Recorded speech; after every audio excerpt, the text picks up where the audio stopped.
चलिए स्टूडेंट्स, हम लोग क्वेश्चन नंबर 2 को सॉल्व करते हैं। देखिए क्वेश्चन नंबर 2 में क्या कहा जा रहा है। स्टूडेंट्स आप लोग क्वेश्चन को पढ़िए। इसमें कह रहा है यदि एक वृत्त की दो समान जीवाएं, हमारे पास कोई एक वृत्त है और इसकी दो जीवाएं कैसी हैं, समान हैं। तो सबसे पहले हम लोग एक वृत्त ड्रॉ कर लेते हैं। तो एक वृत्त आप लोग ड्रॉ करिए, एक वृत्त आप लोग ड्रॉ करिए। तो हमने एक वृत्त यहाँ पर ड्रॉ किया और ये जो वृत्त है इसकी जीवाएं कैसी हैं, यहाँ पे देखिए वृत्त की दो समान जीवाएं, दो जीवाएं हैं और दोनों जीवाएं कैसी हैं, समान हैं। तो यहाँ पर हमने एक जीवा ड्रॉ करी कुछ इस तरीके से, ये हमारी जीवा हो गई। और इसकी दूसरी जीवा जो कि इसी के समान होगी, आपस में क्या कर रही है, प्रतिच्छेद कर रहे हैं। चलिए हमने जीवा ड्रॉ करी कुछ इस तरीके से और ये दोनों जीवाएं हमारी क्या है, समान है, ऐसा हमें दिया है। तो सिद्ध कीजिए कि एक जीवा के खंड दूसरी जीवा के संगत खंड के बराबर है। हमें क्या दिखाना है, हमें दिखाना है कि जीवा का ये जो खंड है इसका संगत खंड क्या हो जाएगा, ए वाला, और इसके संगत खंड की बात करें तो ए वाला। हमें दिखाना है कि ए वाला जो खंड है वो बराबर है इस खंड के, और दिखाना है कि ए वाला जो खंड है बराबर है इस खंड के। तो स्टूडेंट्स आप लोग क्वेश्चन समझ गए होंगे कि क्वेश्चन में क्या कहा जा रहा है। चलिए अब हम लोग क्वेश्चन के सॉल्यूशन की तरफ चलते हैं और देखते हैं इस क्वेश्चन का सॉल्यूशन क्या होगा। तो राइट कर लीजिए, इसको नाम दे दीजिए। तो चलिए इसको हमने नाम दिया ए, इसको हमने नाम दिया बी, और यहाँ पे जो हमारी जीवा है इस जीवा को हमने नाम दिया सी डी। यहाँ पे प्रतिच्छेद कर रहा है, तो ये जो प्रतिच्छेदन बिंदु है इसको हमने नाम दे दिया क्या, पी नाम दिया। अब यहाँ पे हमारा वृत्त का केंद्र होगा। चलिए यहाँ पे हमारा वृत्त का केंद्र है। और देखिए रचना कैसे कर रहे हैं आप लोग, रचना को समझिए। जब तक रचना आप लोग नहीं समझेंगे तब तक इस तरीके के क्वेश्चंस को आप लोग नहीं समझ पाएंगे। अब इसको सॉल्व करने के लिए हमें रचना करनी पड़ेगी। क्या करेंगे, देखिए यहाँ पे ये जो हमारा वृत्त है इसका जो केंद्र है, वृत्त के केंद्र को हमने ओ माना, और यहाँ केंद्र ओ से ये जो हमारा जीवा सीडी है, जीवा सीडी पर हम लोग क्या करेंगे, परपेंडिकुलर ड्रॉ करेंगे। हमने क्या ड्रॉ किया, हमने परपेंडिकुलर ड्रॉ किया। ये जो हमारा, और यहाँ पे आप नाम दे दीजिए यम। अब यहां से हमने एक परपेंडिकुलर इस पर ड्रॉ किया, सेंटर ओ से हमने जीवा ए बी पर परपेंडिकुलर ड्रॉ किया, और जो हमारा परपेंडिकुलर है यानी कि हमने लंब ड्रॉ किया, ठीक है। अब यहाँ पे क्या करेगा, 90 डिग्री का एंगल बनेगा, और यहाँ पर भी 90 डिग्री का एंगल बनेगा। इतनी बात बच्चों आप लोग समझ रहे हो। चलिए अब हम हमारा ये जो ओ है, ओ से पी को हम लोग मिला देते हैं। ओ से पी को हमने क्या किया, मिला दिया। इतनी बात आप लोग समझ रहे हो। तो चलिए हम लोग इसको सॉल्व करते हैं। हमें जो दिया है उसको हम लोग लिख लेते हैं। क्या दिया है, दिया है, क्या दिया है, हमारे पास दो समान जीवाएं हैं और इन जीवाओं को हमने नाम दिया ए बी। तो लिखिए ए बी बराबर सी डी। हमें दिया है हमारे पास दो जीवाएं हैं और दोनों जीवाएं कैसी हैं, बराबर हैं। तो हमने लिया ए बी बराबर सी डी है। ए बी और सी डी क्या है, जीवाएं हैं। लिखिए ए बी और सी डी जीवाएं एक दूसरे को, एक दूसरे को, जैसे जैसे इसमें हमने राइट किया वैसे वैसे आपको लिख देना है। एक दूसरे को बिंदु P पर क्या करती हैं, प्रतिच्छेद करती हैं। बिंदु P पर प्रतिच्छेद करती हैं।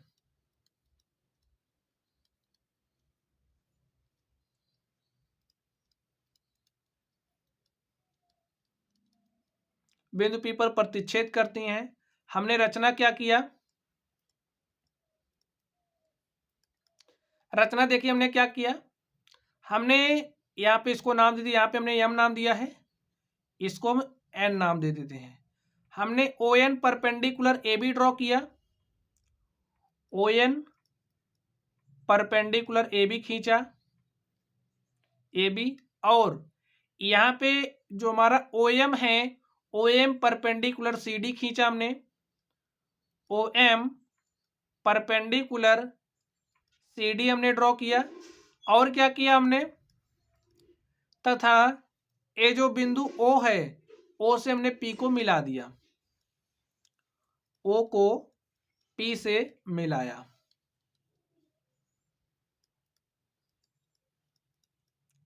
ओ से पी को हमने क्या कर दिया, मिलाया। तो चलिए हम लोग इसकी उत्पत्ति देते हैं। तो स्टूडेंट्स अब आप लोग ध्यान से देखना, चीजों को समझने का प्रयास करना। अब यहां पर देखिए, ए जो हमारा ओ एन है वो परपेंडिकुलर है ए बी पर।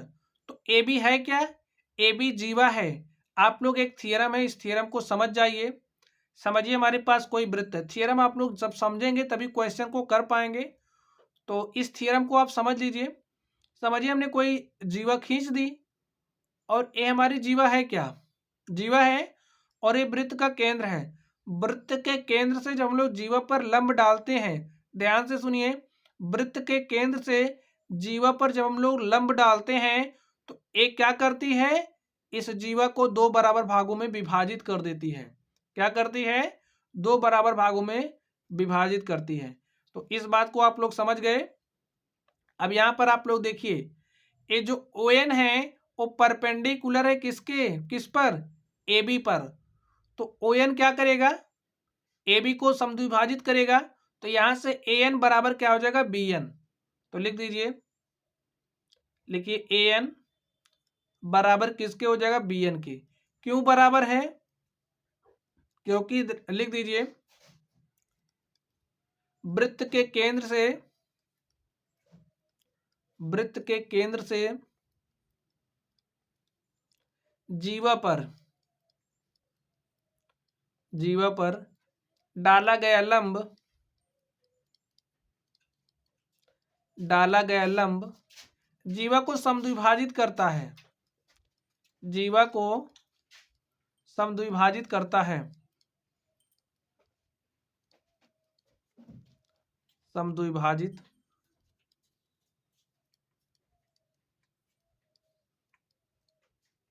करता है। अब आप लोग यहां से देखिए, ए जो हमारा डीएम है वो बराबर किसके हो जाएगा, सीएम के। तो इसको भी लिख लीजिए, जो हमारा डीएम है वो बराबर किसके हो जाएगा, सीएम के। ए क्यों बराबर होगा, क्योंकि ए जो देखिए ओएम है वो क्या है, परपेंडिकुलर है ना सीडी पर। तो ए भी दो बराबर भागों में विभाजित कर देगा, इसलिए जो हमारा डीएम है वो बराबर हो जाएगा सीएम के। और चलिए अब हम लोग नेक्स्ट देखते हैं। इसको आप लोग मान लीजिए समीकरण नंबर 1, इसको मान लीजिए समीकरण नंबर 2। चलिए स्टूडेंट्स अब हम लोग आगे देखते हैं। अब आप लोग इस त्रिभुज में देखिए, त्रिभुज ओ एन पी तथा ओ एम पी में लिखिए, त्रिभुज ओ एन पी तथा ओ एम पी में। अब इस त्रिभुज में स्टूडेंट्स आप लोग क्या देख रहे हो,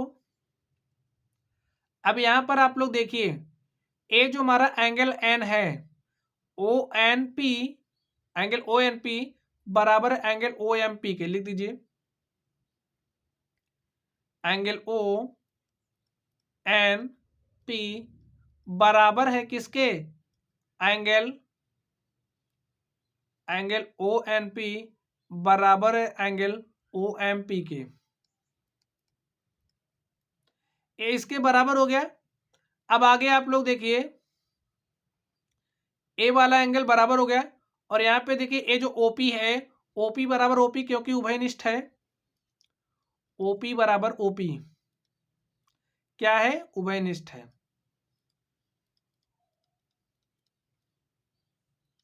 और इसको हमने किस आधार पे लिखा, क्योंकि समकोण है।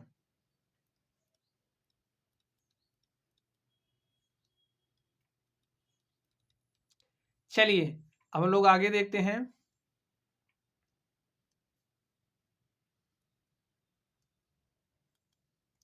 अब स्टूडेंट्स आप लोग देखिए, ए हमारी साइड, देखिए ए एंगल और ए साइड क्या हो चुकी हैं, देखिए ए एंगल इसके संगत कोण के बराबर हो चुका है, ए वाली साइड हमारी बराबरी हो गई है।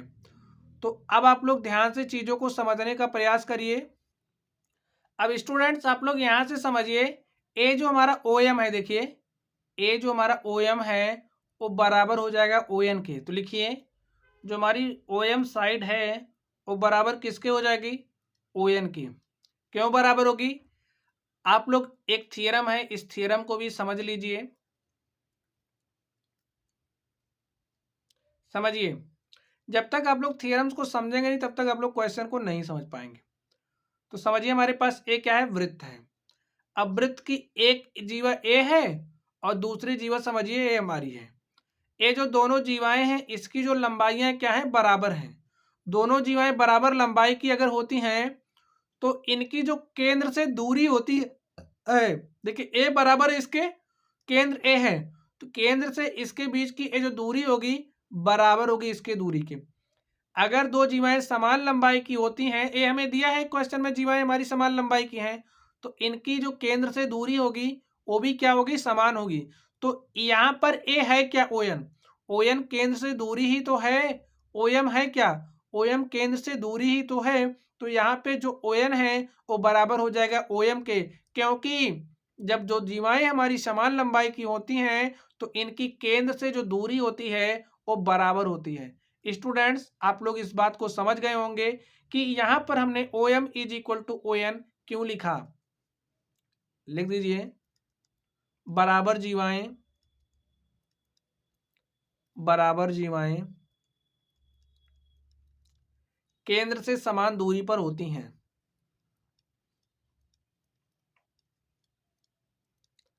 केंद्र से समान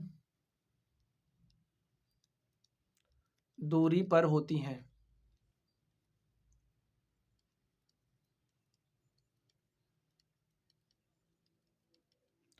तो O M is equal to O N हो गया। अब आप लोग यहां से देखिए, ए एंगल, ए एंगल बराबर आ गए, ए साइड यानी कि जो कर्ण है वो बराबर आ गया, और एक ए वाली साइड। तो यहाँ पे हमारी कौन सी सर्वांग समता की कसौटी फॉलो हो रही है, आर एच एस सर्वांग समता की कसौटी। लिखिए आर एच एस सर्वांग समता की कसौटी से, सर्वांग समता की कसौटी से, आर एच एस सर्वांग समता की कसौटी से यहाँ पे जो हमारा त्रिभुज ओ एन पी है वो सर्वांग सम है ओ एम पी के। लिखिए त्रिभुज ओ एन पी सर्वांग सम है ओ एम पी के। त्रिभुज ओ एन पी वो क्या है, सर्वांग सम है त्रिभुज ओ एम पी के। अब त्रिभुज हमारा क्या हो गया, सर्वांग सम हो गया। अब यहां से आप लोग ध्यान से देखिए, अब जब त्रिभुज सर्वांगसम हो गया है तो ए वाली जो हमारी साइड है, देखिए ए वाली साइड बराबर हो जाएगी इस वाली साइड की। तो यहां से हम लोग लिख सकते हैं जो हमारा पी एन है बराबर पी एम हो जाएगा। पी एन बराबर क्या हो जाएगा, पी एम हो जाएगा। क्यों हो जाएगा, क्योंकि सर्वांगसम त्रिभुजों के संगत भाग बराबर होते हैं। चलिए हम लोग यहां से राइट करते हैं।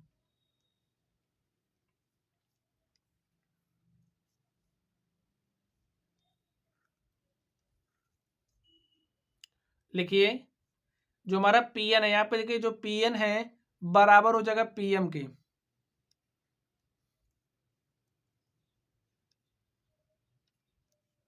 पी एन बराबर क्या हो जाएगा, पी एम। इसलिए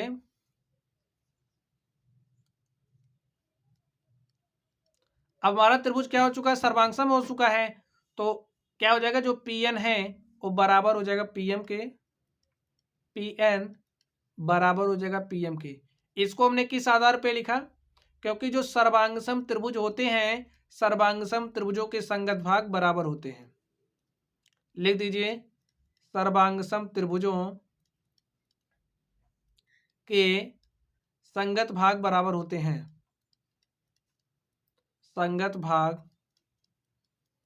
बराबर होते हैं।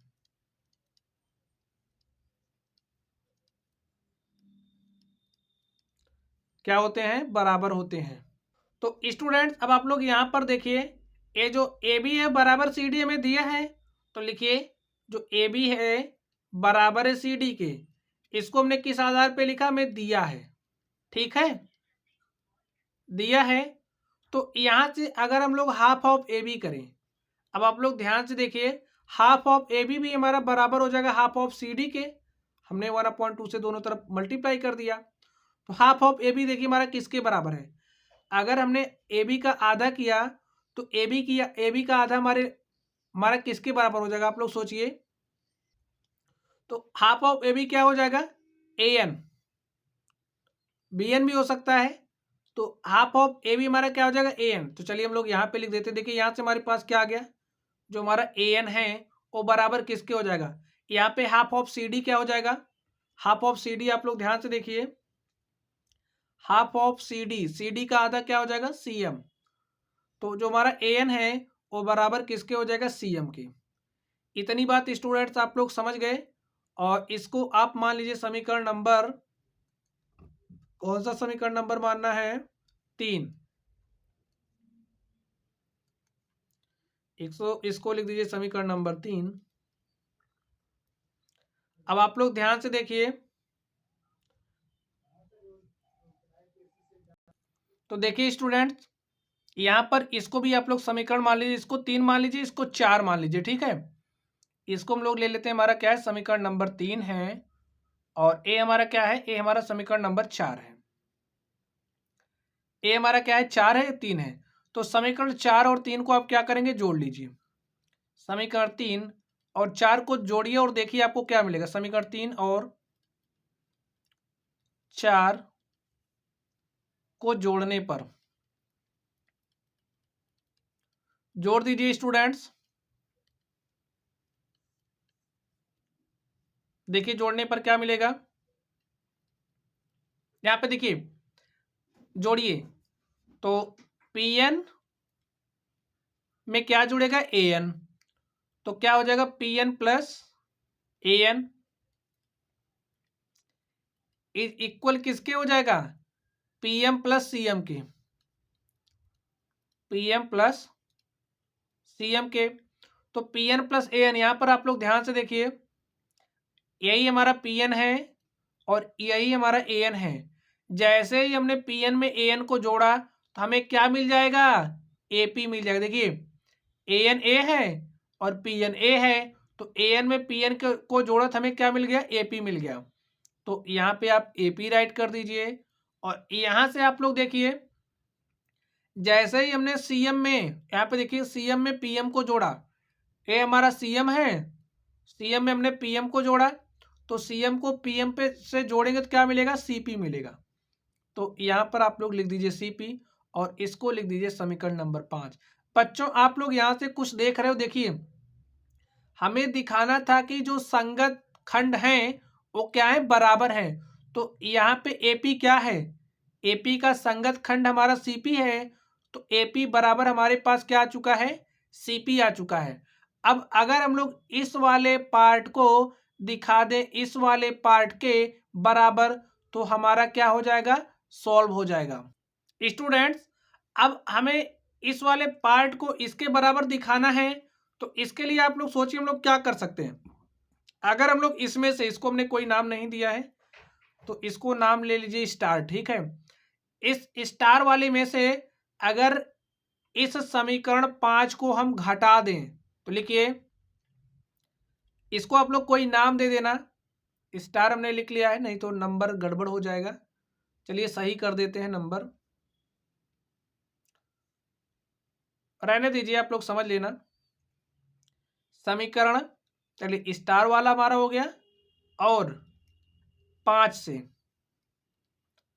क्या हो जाएगा? आप लोग ध्यान से देखिए, इसको हमने स्टार वाला लिया है, समीकरण हो गया, और ये 5 है, तो इससे क्या मिलेगा? आप लोग ध्यान से देखिए।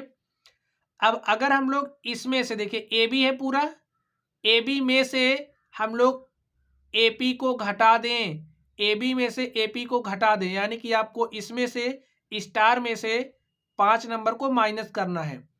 तो ए बी माइनस आप ए पी कर दीजिए और उसके बाद देखिए ये जो हमारा सी डी है, यहाँ पे देखिए सी डी में से हम लोग सी पी को घटा दें तो C D minus C P कर दीजिए, C D minus C P, और देखिए हमें क्या मिलता है। C D minus C P हमने किया तो देखिए हमें क्या मिलेगा, A B minus A P करेंगे। देखिए इतने पूरे में से जब आप इतना घटा दोगे तो आपको यही छोटा सा मिलेगा बी पी, तो यहाँ पे लिख दीजिए बी पी। और सी डी में से सी पी को घटाएंगे, देखिए ए है सी डी और इस सी डी में से सी पी को घटाएंगे तो ये छोटा वाला पार्ट हमें मिलेगा ए, और ए हमारा क्या है पी डी। तो लिख दीजिए जो हमारा बी पी है वो बराबर किसके आ गया है, डी पी के। तो स्टूडेंट्स इसको आप मान लेंगे क्या, इसको मान लीजिए समीकरण नंबर 6।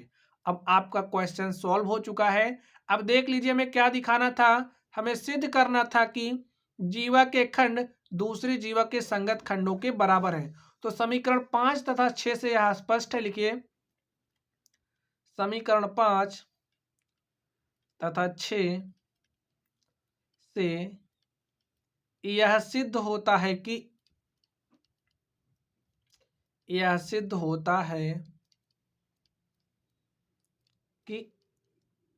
एक जीवा के खंड दूसरी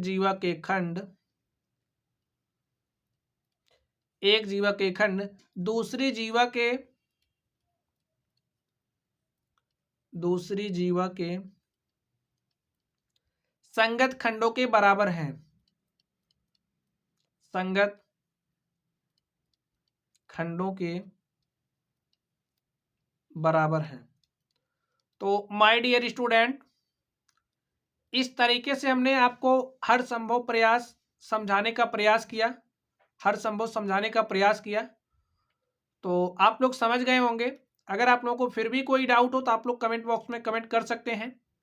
वीडियो पसंद आए तो वीडियो को लाइक करिएगा, चैनल पर नए हो तो चैनल को सब्सक्राइब करिएगा।